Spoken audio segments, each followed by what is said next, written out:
Thank you so much for this honor to my brother. It's just a wonderful thing. I'm just sitting back and just listening to people and taking it all in. It is just a blessing to be here.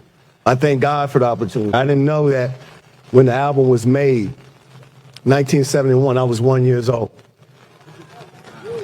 1 year old. So just to be here on this day, it's just a beautiful thing that God knew that I'd be here.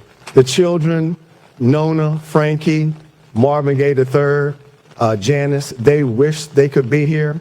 As everyone knows, in this COVID world that we've been living in, it sometimes brings up challenges. And health and family is more important, making sure that we stay healthy.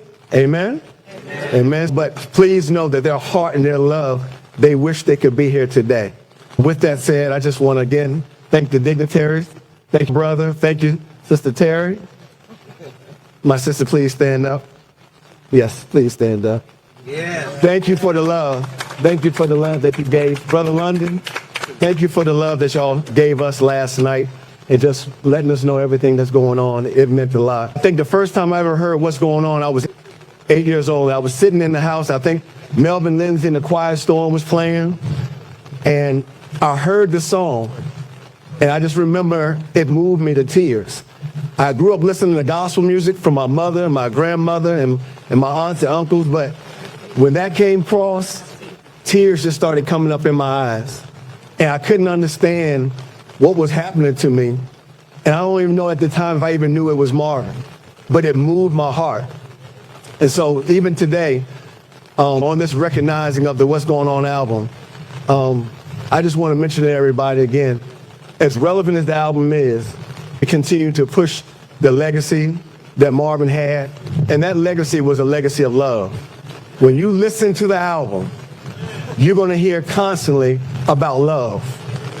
And in the world that we live in, and Marvin made sure, it was definitely a protest album, he made sure he knew, that everyone knew that God is love, and that with loving God, you're going to love your neighbor.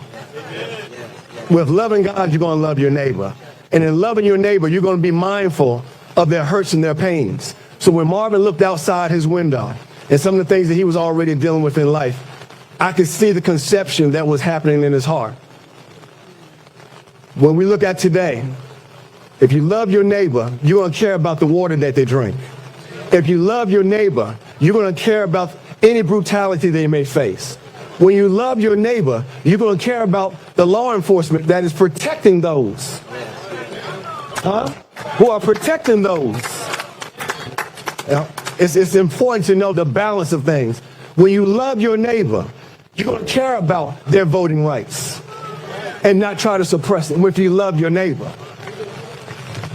In the song, he said, Jesus left a long time ago and left us a book to believe in.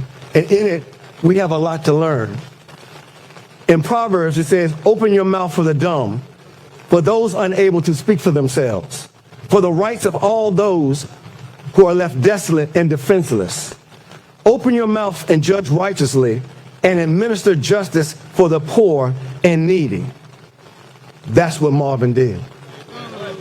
The son of a minister, he couldn't run away from seeing everything that was happening outside his window, that was happening in the United States, and not speak for those who couldn't speak for themselves.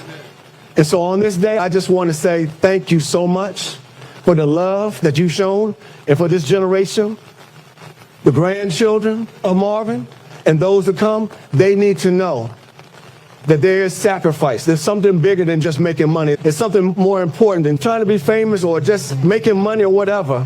What about the children? Let's save these babies. Yeah. Let's save these babies. My name is Antwaun Gay. I just thank you for the time. Thank you so much.